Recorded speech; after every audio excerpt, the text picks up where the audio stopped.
هذا الأنام دون خليلي. قلت كلا بل الأنام غريب أنا في عالمي وهذه سبيلي.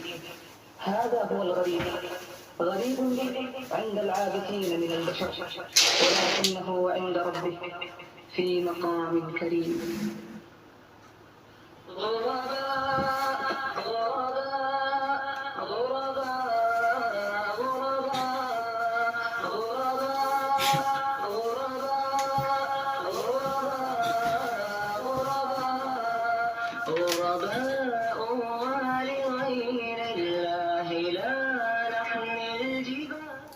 أعوذ بالله من الشيطان الرجيم. بسم الله الرحمن الرحيم. ثم الصلاة والسلام على رسول الله وعلى آله وصحبه وسلم تسليما كثيرا. Àtúnkí wa káàbọ̀ sí àkọ́tún ètò Al-GHURABAA tí ń dé sí etí ìgbọ́ wa láti CAN FM 101.5 ní ìlú Ilé-Ifẹ̀. Ilé-iṣẹ́ tó ń pákéjì Al-GHURABAA òun náà ni UL-ARQM Media Productions. Àbí Allah subhanahu wa ta'ala kí iléeṣẹ́ náà mọ̀ wálé o, gbogbo àwọn onígbọ̀wọ́ tí wọ́n jẹ́ kẹ́ láǹfààní láti máa gbọ́ wa lórí ètò, kí Ọlọ́run kí ó bá wa kún wọn lọ́wọ́, kí iléeṣẹ́ náà mọ̀ wálé. Gẹ́gẹ́ bí ìṣe wa lórí ètò Al-GHURABAA, ibẹ̀ láti máa ń sọ nípa ìtàn Islam, ìtàn ìgbésí ayé àwọn ànábì Ọlọ́run, ìtàn ìgbésí ayé àwọn sàhábà, kí a lè bá fi ìṣẹ̀mí ayé wọn ká fi sòdé wọn ìṣẹ̀mí ayé tiwa náà. Ẹ̀kọ́ ń bẹ nínú ìṣẹ̀mí ayé àwọn sàhábà fún wa táwa náà bá lè tẹ̀lé wọn.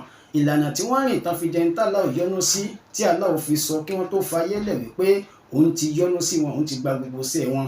Báwa náà bá fẹ́ kí Allah kó gba iṣẹ́ wa, kí Allah kó yọ́nú sí wa, a jẹ́ wípé ìrìn táwọn náà rìn, gbogbo ìgbésẹ̀ tí wọ́n gbé tí wọ́n fi dẹni ìyọ́nú síwájú ọba Ta'ala, ó di ọ̀ràn yẹn fẹ́mi àti náà kájọ mójútó wọn. Ibi tá a bá ìtàn dé ní ìjẹ́jọ́, ibẹ̀ náà ni a ti tẹ̀ wájú bi'idhnillahi ta'ala. Síwájú kó tó di pa lọ sókè lọ́hùn ká gbọ́ nǹkan tí àwọn onígbọ̀wọ́ wá ní fún wa. Ẹ má gbàgbé pé Al-GHURABAA ètò tí yóò bá máa lọ lórí afẹ́fẹ́ báyìí, onígbọ̀wọ́ náà ni ó máa jẹ́ sábàbí. Ẹ lọ mọ̀ wípé tẹ́ ẹ bá ti ń kún ètò báyìí lọ́wọ́ kó máa tẹ̀wájú lórí afẹ́fẹ́, ládá méjì náà lè máa gbà. Ládá pé ń kún ẹ̀sìn Ọlọ́run bá lọ́wọ́, bákan náà ni wípé ilé-iṣẹ́ yín ayé ó tún máa mọ̀, yóò tún máa tẹ̀síwájú sí i.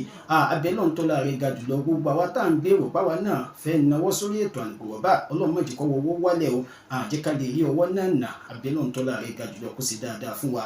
A ní ìdí onígbọ̀wọ́ kéètò náà ó lè bá a máa tẹ̀ wájú. A ní ìdí onígbọ̀wọ́, gbogbo àwa tí a bá láǹfààní àti lè pè tàbá ní ọ̀nà kan tá a lè fi kún ètò yìí lọ́wọ́, bí àgbé ètò, bí àgbé ọjà wa sórí afẹ́fẹ́, bójú owó náà la bá fi sórí ètò, tábà ti sanwó sórí ètò, bá a dúpẹ́ àpò olówó kankan, ètò máa lọ. Jẹ́ kí n fi nọ́mbà mi síta fáwọn tí a bá láǹfààní láti ṣe kankan fún ètò náà kó lè bá a máa tẹ̀ wájú. Nọ́mbà tẹ́ máa pè mí sí òun náà ni 091 55 11 8848 091 55 11 8848 ní nọ́mbà tí ẹ máa pè mí sí. Síwájú ká tó bẹ̀rẹ̀ ètò, ẹ jẹ́ kí n lọ sókè lọ́hùn kí n gbọ́ nǹkan tí àwọn onígbọ̀wọ́ tí wọ́n ní fún wa ń bọ̀. Mr. Model College and Kids Academy Ilé-Ifẹ̀, ọ̀kan ṣoṣo àràbà tí kì í ṣẹgbẹ́ ẹgbẹ̀rún ọ̀sánṣán. Adé ètò ẹ̀kọ́ òde òní lábẹ́ àmójútó àwọn olùkọ́ tó kó àtàárọ̀, kéwú kíké, Quran memorization. Ó fi máa àwọn ohun èlò ìkẹ́kọ̀ọ́ tí mú kẹ́kọ̀ọ́ wọrí láwọn àyíká tó wuyì ló fa sábàbí táwọn òbí òun alágbàtọ́ fi ju ọ̀sàdánkátà sí wọn. Tíjọba náà sì fún wọn ní àpúfà òpèrègèdè. Ń ṣe làwọn akẹ́kọ̀ọ́ Mr. G máa ń fẹ̀yìn àwọn ojúgbà wọn bẹ́lẹ̀ láwọn ìdíje, hostel facility, library science, ó fi kara school bus wà ní sẹpẹ́. Gbogbo akẹ́kọ̀ọ́ tó fẹ́ ṣèdánwò WAEC, NECO tàbí NAPTEP, ẹ kàn sí Mr. G ọ̀rẹ́ kìíní ńlá láyé. Ẹ̀yin òbí tọ́jú iwájú ọmọ jẹlógún, ẹ dìde fúyà kẹ́yìn náà mo mọ yín lọ Mr. G sáwọn ìpele bíi crèche, nursery, primary tàbí secondary. Telephone 0803 383 4850. Ilé ẹ̀kọ́ Mr. G wà ní nọ́mbà 43 Igboya Street, Ilé-Ifẹ̀. Bẹ́ẹ̀ ní nọ́mbà 17 Ọ̀ọ̀ni Ìlàrẹ̀ area àti Àwòsùn Fáṣínà, Ifẹ̀ Ìbàdàn Road, Ilé-Ifẹ̀, Ọ̀ṣun State. Mr. G Model College and Kids Academy. Aṣíwájú nìyí lóòótọ́. The solid solutions wọ́n ta 9-in-1 past question and answers èyí tí ó jẹ́ ti WAEC NECO àti GC èyí tí wọ́n pè ní platinum series pẹ̀lú àwọn syllabus tuntun. Ó wúlò dáadáa fáwọn ọmọ tó wà ní SS class bẹ̀rẹ̀ láti SS1 títí dé SS3 pẹ̀lú past questions fún ìdánwò postjam fún èyíkéyìí ilé ìwé gíga bíi OAU, UI, UNU, Ìlọrin, LAUTECH, Ẹ̀dẹ̀, títí bẹ́ẹ̀ àti bẹ́ẹ̀ bẹ́ẹ̀ lọ. Ẹ kọjá lọ sí èyíkéyìí ilé ìtajà ìwé bookshop tó bá súnmọ́ yín kí ẹ béèrè fún clear and neat ní àwọn ìwé tó bá ti àgbàlá ilé iṣẹ́ Solid Solutions step by step solution ní a fi ń gbé kalẹ̀ lórí kò bá sì ní gbogbo ẹ̀. Ẹ̀yin ilé ìtajà ìwé bookshop, ilé ìwé girama nílẹ̀ yìí, ẹ̀yin òbí àti alágbàtọ́, àtẹ̀yin tẹ́ ẹ fẹ́ jẹ́ alágbàtà àwọn ìwé tó ń jáde látàgbàlá ilé iṣẹ́ Solid Solutions tó wọ́n sórí ẹ̀rọ ìbánisọ̀rọ̀ 07037470941 lẹ́ẹ̀kan sí 07037470941. The Solid Solutions pẹ̀lú Ọlọ́run ohun gbogbo ní ṣíṣe. ليس الغريب هو الذي فارق الديار وودع الأهل ولكن الغريب هو الذي يجد والناس من حوله يلعبون ويصحو والناس من حوله ينام. ẹ káàbọ̀ padà níbi tí a bá ìtàn dé tí a bá gbàgbé a ṣàlàyé nípa ìrìn àjò Rasulullah sallallahu alayhi wa sallam lọ sí Baitul Moqdis. Láti Baitul Moqdis ànábì gun sámà lọ ó pàdé gbogbo àwọn ànábì ní sámà kọ̀ọ̀kan àti ṣàlàyé gbogbo àwọn ànábì tó bá pàdé ní sámà kọ̀ọ̀kan tó fi dé sámà ẹlẹ́ẹ̀keje. Báyìí ni Rasulullah sallallahu alaihi wasallam ń ṣẹ́rí padà tó sì sọ fún àwọn lárúbáwá pé òun rìnrìn àjò láti ìlú Mákà lóru kí ilẹ̀ tó mọ́ tí òun sì lọ sí Baitul Moqdis. So bí ànábì ti sọ eléyìí, àwọn lárúbáwá àwọn Kùráìṣì gbogbo wọn bá fara ya, wọ́n bẹ̀rẹ̀ sí ń pariwo pé yẹ́lẹ́ ànábì yìí gbogbo nǹkan láti fi pè ọ́, wọ́n ní a máa pè ọ́ bẹ́ẹ̀, a pè ọ́ ní màjínúnù, ẹni tí nǹkan sí orí rẹ̀ tí nǹkan ọdẹ orí ń bá jà, àwọn èèyàn ní bẹ́ẹ̀ kọ́ òye sọ lọ́dẹ orí. A pè ọ́ ní ṣáírù pé gbogbo Kùránì tó ló ń ka orin lásán ni, àwọn èèyàn ní kò jọrin, kò jọ wásùnù kankan nínú àwọn òṣùwọ̀n tí lárúbáwá fi máa ń gbórin kalẹ̀. Eléyìí ọ̀rọ̀ tó clear ni, bẹ́ẹ̀ sì ni ọ̀rọ̀ tó dá sákásáká ni. Kí wá la fẹ́ sọ ní ìsìn eléyìí tó wá gbédè yìí irọ́ tó ga jù òun ni tó gbé wa, kò sí ẹ̀dá kan tó lè rí ohun rẹ̀. Bẹ́ẹ̀ sì ni Baitul Moqdis ní ìlú Mákà sí àyè yìí nígbà náà lọ́hùn ìrìn àjò bí oṣù 3 àti àwọn ọjọ́ díẹ̀ ni èyí ò fi rìn. Báwo ni ó ti wá rọrùn fún èèyàn kan tí ó wà ní ìrìn àjò oṣù 3 àtàwọn ọjọ́ èyí ó wá fi láàrin àfẹ̀mọ́jú, láàrin alẹ́ sí àfẹ̀mọ́jú èyí ó fi rìn èyí ó padà. Eléyìí dá làákà àwọn lárúbáwá láàmú pọ̀ wípé dájúdájú òpùrọ́ ni ọ́ èyí sànàbí Ọlọ́run. Eléyìí ló ṣokùnfà tí àáfàá wa Abubakar Siddiq tó fi gboyè tó fi gbókàn níwájú Ọlọ́run bá nípò àti ní àgbéga. Níjọ́ tí gbogbo ayé ń pe ànábì lòpùrọ́, arákùnrin Abubakar Siddiq yìí òun náà lẹni tí ó fi ń rinlẹ̀ pé ànábì wa Muhammad sallallahu alayhi wa sallam ànábì Ọlọ́run ọba ni. Wọ́n lọ bá Abubakar nínú ibi tó wà wípé ọ̀rẹ́ rẹ̀ atúwọ́ tàbí èrò gbọ́mọ̀ ni ó mà ti parọ́, ó tún ti fi ọ̀rọ̀ kún ọ̀rọ̀ in títí ń sọ tẹ́lẹ̀ lá ní à ń ṣe iyèméjì. Eléyìí tí wàá fi dá wa lójú pé kì í ṣe ànábì Ọlọ́run, òpùrọ́ lásán ni. Abubakar bí wọ́n lérè pé kí ló sọ, wọ́n ló lóun rìn láti ìlú Mákà lọ sí Masjidul Aqsa ní ìlú ńláńlá àwọn ìlú tó jìnnà. Sọ pé ìdí tí lábà fi ń pè ní Al-Aqsa òun náà ni pé àyè tó jìnnà sí ìlú Mákà, ó jìnnà pọ̀ sí ìlú Mákà náà fi ń pè bẹ́ẹ̀. So eléyìí ni ọ̀rọ̀ tí gbogbo lárúbáwá ń rán ìlú Mákà lásìkò náà. Abubakar Siddiq Abdulrahman Abdullah bun Abi Quhafa gẹ́gẹ́ bí mo ti dákọ̀ wọn fún wa ní àwọn àsìkò tó ti kọjá. Eléyìí gangan ló kọ wọn. As-Siddiq ibi tí ó kọ náà tó ti jẹ jáde nìyí o. Ó wá bí wọ́n lérè pé tá lẹ́nu tẹ́ ẹ sọ pé sọ̀rọ̀ ọ̀rọ̀ báyìí, wọ́n ní Rasulullah ọ̀rẹ́ rẹ̀ náà ni tí ń pẹ̀rẹ̀ lánàbí Ọlọ́run. Ó wá ní tó bá jẹ́ pé dájúdájú ló bá sọ, mo nígbàgbọ́ pé kò ní parọ́, òdodo ló sọ. So báyìí ni Abubakar Siddiq báyìí ló ti fi ìmánì hàn síwájú kó tó gbọ́ lẹ́nu ànábì. Ó ti nígbàgbọ́ pé in tó bá tẹnu ànábì jáde al-aminu la mọ̀ sí ẹni ìfọkàntẹ́ ẹni ìfàyàbalẹ̀ sí lọ́dọ̀. Síwájú kó tiẹ̀ tó máa kéde pànàbí Ọlọ́run lòun gbogbo wa lágbà wípé ẹni tá a lè fọkàn tán ni. Báwo ni ó ti wá di lónìí tó wá fi ìjánàbì kún in títí ń mọ tó ti wà nínú wa rẹ̀ tẹ́lẹ̀? Báwo la sì wá fẹ́ sọ pé yóò tún wá pawọ́ níwá àsìkò yìí? So báyìí ni Abubakar Siddiq bẹ́ẹ̀ ni ó ti fi ìgbàgbọ́ rẹ̀ hàn sí Rasulullah sallallahu alaihi wasallam. Ṣùgbọ́n síwájú ìrìn àjò Rasulullah yìí ànábì òye lẹ́ni tí ń fi Islam lóríṣiríṣi àwọn èèyàn ọ̀sẹ̀ mọ̀ pé mo sọ fún wa wípé ànábì kúrò nílùú Maka wọ́n lọ sí lọ Taif, ìlú Taif lànábì lọ. Mo sì ṣàlàyé àwọn tójú ànábì tún rí, wọ́n lé ànábì lóko tí gbogbo ànábì kún fún ẹ̀jẹ̀, òun àti kánú àwọn ẹrú rẹ̀ tí wọ́n jọ lọ Zaid bin Haritha. Báyìí ni wọ́n ti lé òkú má ànábì, ṣùgbọ́n torí dáadáa àti iṣẹ́ tí Allah tó fi rán ànábì, iṣẹ́ sùúrù, bí wọ́n ti lẹ̀kùn má ànábì tó, Allah pa Jibril láṣẹ pé àwọn màláíkà tí ń sọ̀lù kán lọ tẹ̀ wọ́n rì, kán lọ tẹ ìlú náà rì, gẹ́gẹ́ bí mo ti ṣàlàyé fún wa tá a bá gbàgbé. Ṣùgbọ́n kọ́rọ̀ kánàbì fún àwọn màláíkà ní yọ̀ǹda pé kí wọ́n tẹ̀ wọ́n rì, tó ráwọn tó ṣe báyìí fànàbí Ọlọ́run. Ànábì ní kí wọ́n ṣe sùúrù. Ìpè báwọn ò bá tiẹ̀ gbà síláàmù lónìí, àwọn ọmọdọ́mọ wọn padà gbà síláàmù, ẹja fi wọ́n lẹ̀. Báyìí ni ànábì sì fi ìlú Tọ́ìfù lẹ̀ látara tí wọ́n ṣe fànàbí Ọlọ́run. Inú bí ọba Tàálà ó fẹ́ pa wọ́n run, ṣùgbọ́n ànábì ṣe sùúrù, ó ní kí wọ́n fi wọ́n sílẹ̀.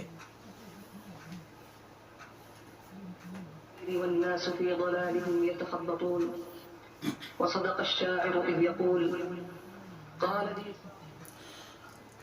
Rasulullah sallallahu alaihi wasallam ó ṣàlàyé pé wọ́n padà sílùú Mákkà pẹ̀lú ìkànlọ́wọ́ arákùnrin kan. Gbogbo eléyìí mo ti sọ, mo kàn mú díẹ̀ wá sẹ́yìn torí ibi tí a ti dún níjẹ̀ẹ́dógún àsọ ìtàn níjẹ̀jọ.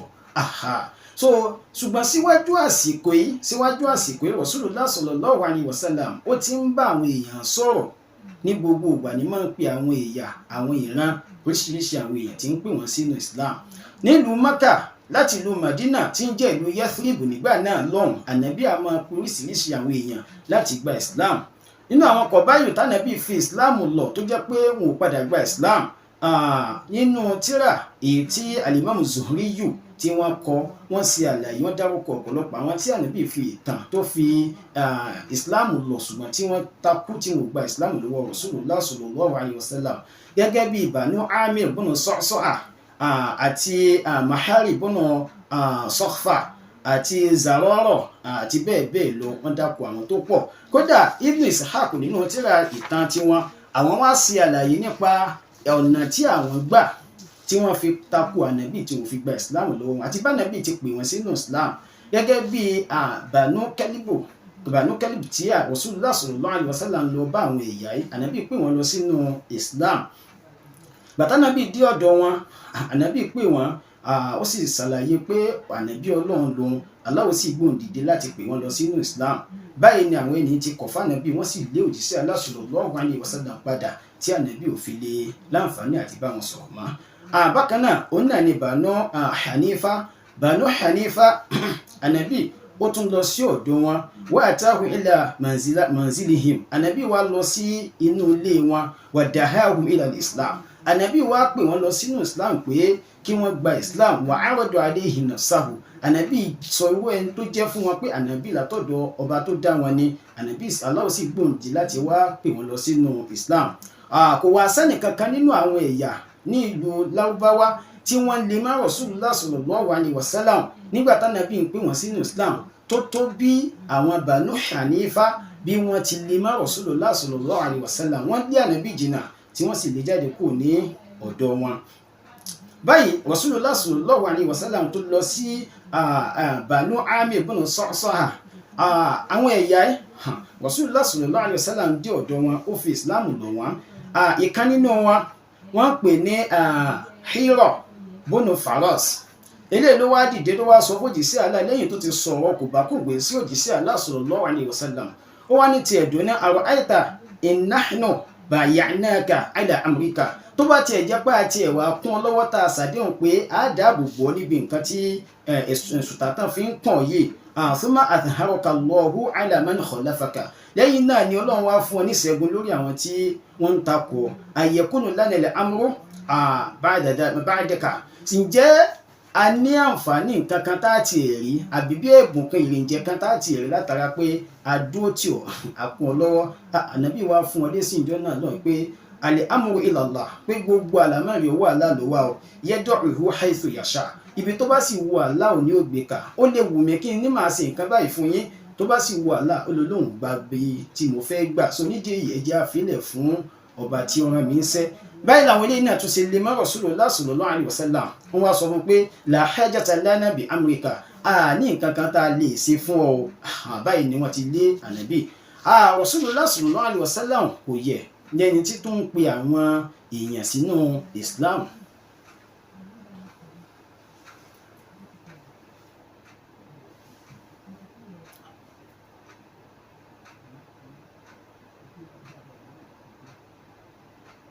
ليس الغريب هو الذي فارق الديار وودع الأهل ولكن الغريب هو الذي يجد والناس من حوله يلعبون.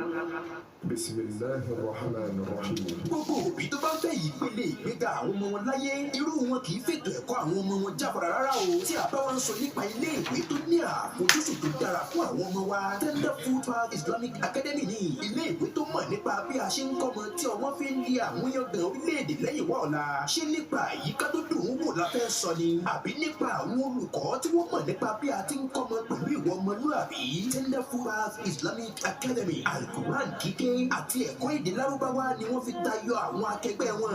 Wọ́n á kọ́ àwọn ọmọ wa ní Al-Quran pẹ̀lú tajwid àti èdè lárúbáwá fún gbogbo òbí tí ó bá fẹ́ ṣe àṣeyọrí níbi ètò ayé àti ọ̀rọ̀ ẹ̀sìn fún àwọn ọmọ wọn. Tenderfoot Islamic Academy ni wọ́n mú àwọn ọmọ wọn lọ. Gbogbo ògbà wá jìnnà ìlà kì í kó. Tenderfoot Islamic Academy wà ní No. 1 Olókun Quarters Ìgboyà nínú Ilé-Ifẹ̀ nípínlẹ̀ Ọ̀ṣun. Ẹ̀rọ ìbánisọ̀rọ̀ wọn ni 0803-954-6954 tàbí 0810-342-5548. Tenderfoot Islamic Academy, Citadel of the Living Souls.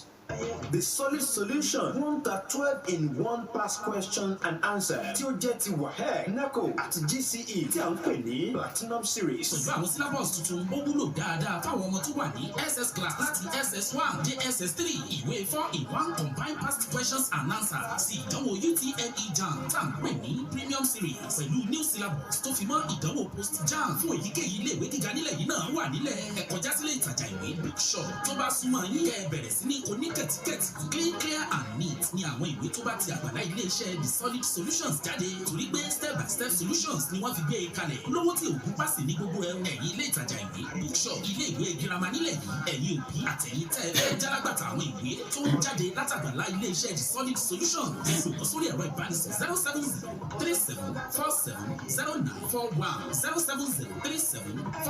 070-3747-0941 The Solid Solutions pẹ̀lú Ọlọ́run ohun gbogbo ní ṣíṣe.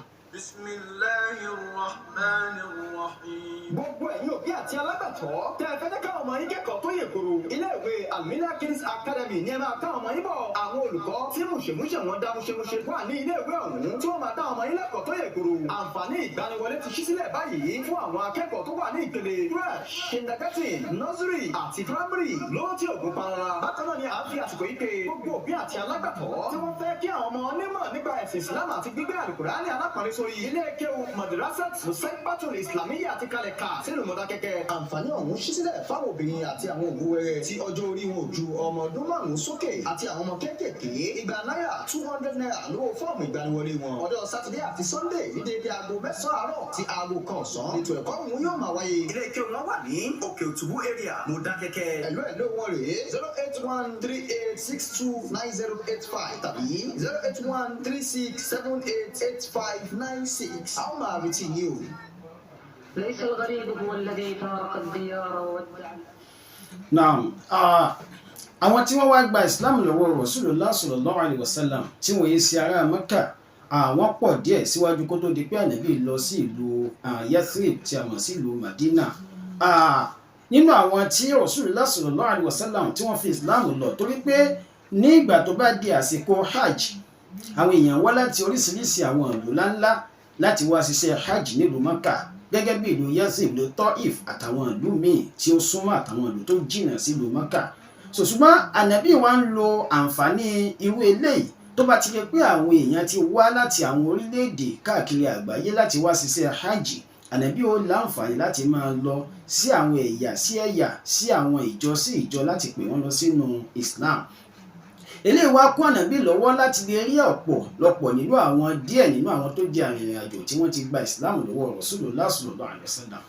Nínú wọn náà ni Suwaid bọ́nà Summit ó jẹ́ ṣááírù ẹni tí máa ń kọrin òní arákùnrin nínú àwọn tí ń gbèrú Yathrib ní Suwaid bọ́nà summit yìí. Nígbà tí Rasulullah sallallahu alaihi wasallam tó rí nílùú Maka tó wá ṣiṣẹ́ hajj, Rasulullah wá lọ sí ọ̀dọ̀ rẹ̀, ó wá fi ìsìláàmù lọ. Nígbà tánàbí fi ìsìláàmù lọ, ó wá sọ fún òjíṣẹ́ Allah wípé la'alla alladhi ma'aka mithlu alladhi ma'i, pé bóyá irú ìsìláàmù tí wọ́n náà wá fi lọ mí òun, bóyá irú ẹ̀ náà ni tèmi náà gbé dání. Ànábì wá sọ pé wa ma alladhi ma'aka, kí ni tí ń bẹ lọ́wọ́ ẹ tí wọ́n gbé dání? Arákùnrin ó wá sọ fún òjíṣẹ́ Allah wípé hikmatu Luqman, wípé ọgbọ́n Luqman ẹni rí. Mo sọ fún wa ní inú ètò yìí wípé Luqman yìí ṣe ànábì Ọlọ́run, ẹni rí kan ni nítorí pé ó ní tawhid, ó sì ṣe wáàsí tó yọ Allah nínú. Allah fi dákọ̀ inú Al-Qur'an, kódà Allah fún odidi súrọ̀ kan nínú Al-Qur'an, kì í ṣe ànábì Ọlọ́run. Ó wá ní hikma Luqman ní ìtì ń bẹ lọ́dún ọgbọ́n nínú àwọn afẹ́ẹ̀wé tí Luqman ṣe tó fi ṣe wáàsí fáwọn ọmọ rẹ̀, òun náà ní bẹ pẹ̀lú òun. Rasulullah sallallahu alaihi wasallam wá sọ pé a'ridha alayya, ó yá kà fún mi jẹ́ kí n gbọ́. Fa'aradaha. Sọ̀rọ̀ nígbò ya arákùnrin wá bẹ̀rẹ̀ sí ń ka àwọn hikma yìí, ó ń kà fún Rasulullah. Faqala lahu Rasulullah sallallahu alaihi wasallam inna hadha al-kalam hasan, pé ọ̀rọ̀ tó kà ọ̀rọ̀ tó yáyì ni, ọ̀rọ̀ gidi ni. Walladhi ma'i afdal min hadha, ṣùgbọ́n in tí Ọlọ́run fi rán mi ó tún lóore ju tí wọ́n gbé dání lọ. Qur'anun anzalahu Allahu ta'ala alayya, in tí ń bẹ lọ́dọ̀ tèmi náà ni al-Qur'ani tálá ó sọ̀kalẹ̀ fún mi gẹ́gẹ́ bí ànábì. Huwa hudan huwa hadiyun wa nurun, eléyìí tí mo fi ń lọ yìí ó jẹ́ ìtọ́sọ́nà fún gbogbo ẹni tó bá lè tẹ̀lé, bákan ló sì jẹ́ ìmọ́lẹ̀ fún gbogbo ẹni tí ó bá gbàgbọ́. Báyìí ni Rasulullah sallallahu alaihi wasallam ti ka al-Qur'ani fún Suwaid bin Samit. Nígbà tí Suwaid bin Samit tó gbọ́ Qur'an lẹ́nu ànábì, fada'ahu ila al-Islam, ànábì bá pè pé kó gba Islam, fa aslama. Báyìí ni Suwaid bin Samit ti gba Islam wọ̀. Lẹ́yìn tó ṣe lè tán, ó ní inna hadha la kalamun hasan, in tó mú wá fún mi, ó tún lóore jù tọ̀dọ̀ mi lọ, ọ̀rọ̀ tó yáyì púpọ̀ ni in tí ó mú wá fún mi. Ṣùgbọ́n nígbà tí arákùnrin padà kúrò nílùú Maka tó délùú Yathrib nílùú Madina, kò pẹ́ sásìkò rárá ni ogun kan bẹ́ẹ̀lẹ̀ nílùú Madina. Ogun yìí máa ń ṣẹlẹ̀ láàrin àwọn ẹ̀yà méjì tí ń bẹ nílùú Madina, òun náà ni Banu al-Aws àti al-Khazraj. Ogun máa ń pè ní harbu bi'ath, yìí ń padà sọ díẹ̀ nípa ogun yìí náà tó bá yá. Ogun yìí àwọn nǹkan kéékèèké nígbà jahiliya ní máa ń dá ogun lẹ̀ lọ́dọ̀ Lárúbáwá, bíi kí wọ́n jọ pàdé àwọn nídìí odò kan sí nǹkan síra wọn, kó di pé ẹ̀yà méjì ò máa bára wọn jà. Ogun ìgbóná girigiri débi pé Banu Auf ó lọ sí ọ̀dọ̀ àwọn ẹlòmíì pé kí wọ́n á kó àwọn lọ́wọ́ láti bá wọn dojú ìjà kọ Banu al-Khazraj. Banu al-Khazraj náà lọ bá wọn ìlú míì kí wọ́n á kó àwọn lọ́wọ́ lórí Banu al-Aws. Inú ìlú kan náà náà jọ wà ó, ẹ̀yà wọn kàn pín ní ẹ̀yà wọn jẹ́ méjì, bẹ́ẹ̀ náà ti máa ń gbógun tí wọn ṣáájú kí Islam tó dé ìlú Madina. Ṣùgbọ́n arákùnrin lẹ́yìn ìgbà tó ti gba Islam lọ́wọ́ Rasulullah, bí ti ń padà sílùú Madina, báyìí ni ogun ìbẹ́ sílẹ̀ ní ọdún 11 lẹ́yìn ìgbédìde Rasulullah. Kì í ṣe ọdún 11 lẹ́yìn tánàbí ti délùú Madina o, ọdún 11 sí àsìkò tọ́láwò gbé ànábì dìde nílùú Maka. Ànábì sì wà nílùú Maka ní ọdún náà tí arákùnrin fi gba Islam. Ọdún 3 àbí ọdún 2 lẹ́yìn rẹ̀ òun ànábì tó ń rìnrìn àjò, torí pé ìrìn àjò ànábì lọ sílùú Madina ó jẹ́ lẹ́yìn ọdún 13 tánàbì tí ń pèpè nílùú Maka kó tó dé pé lọ sí ìlú Madina ń bọ̀.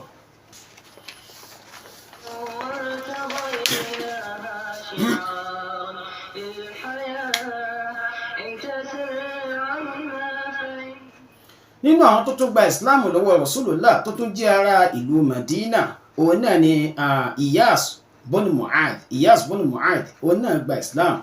Òun tiẹ̀ àtàwọn sí àwọn èèyàn kan náà jọ wá sílùú Maka. Kí ló gbé wọn wá sílùú Maka? Ẹ̀yà Banu al-Aws ni Iyas bin Mu'adh jẹ́. So àwọn wá láti ìlú wọn, láti ẹ̀yà yìí wọ́n wá pẹ̀lú àwọn sí èèyàn kan láti wá bá àwọn Quraysh nílùú Maka wípé kí wọ́n kún àwọn lọ́wọ́ láti dojú ìjà kọ Banu al-Khazraj, kan lè bá wọn dojú ìjà kọ wọn káwọn lè borí wọn.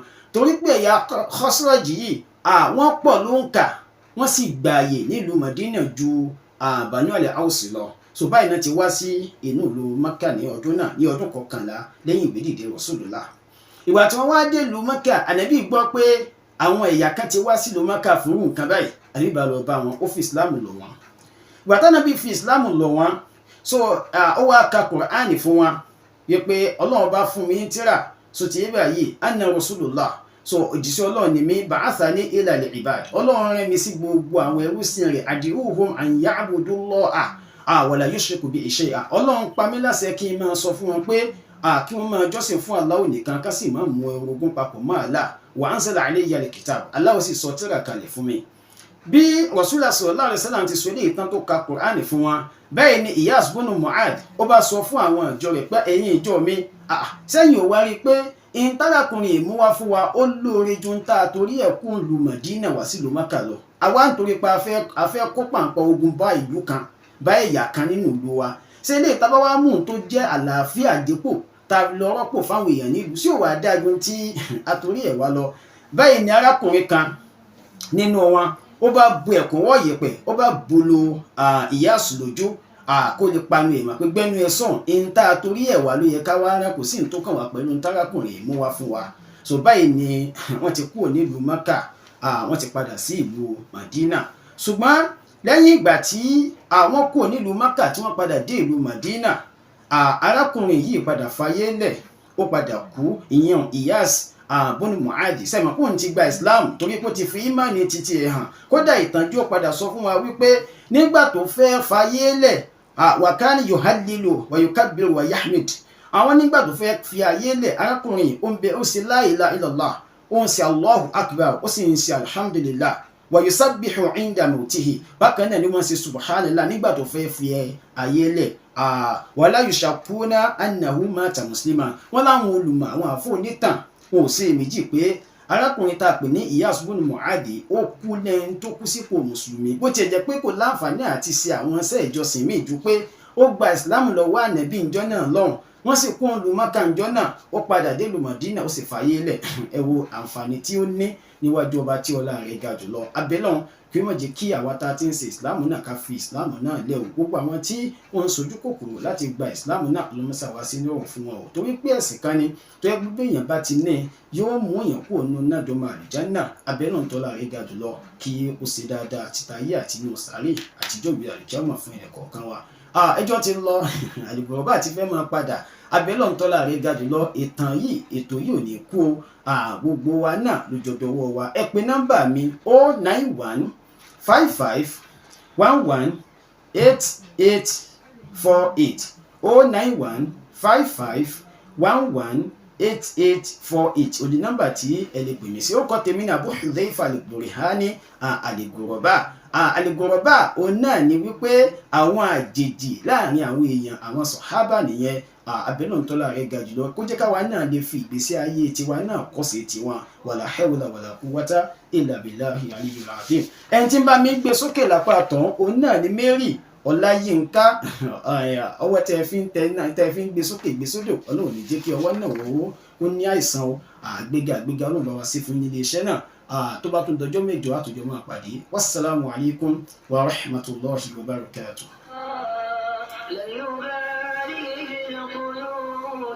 بس نمضي للخلود لن نبالي بالقيود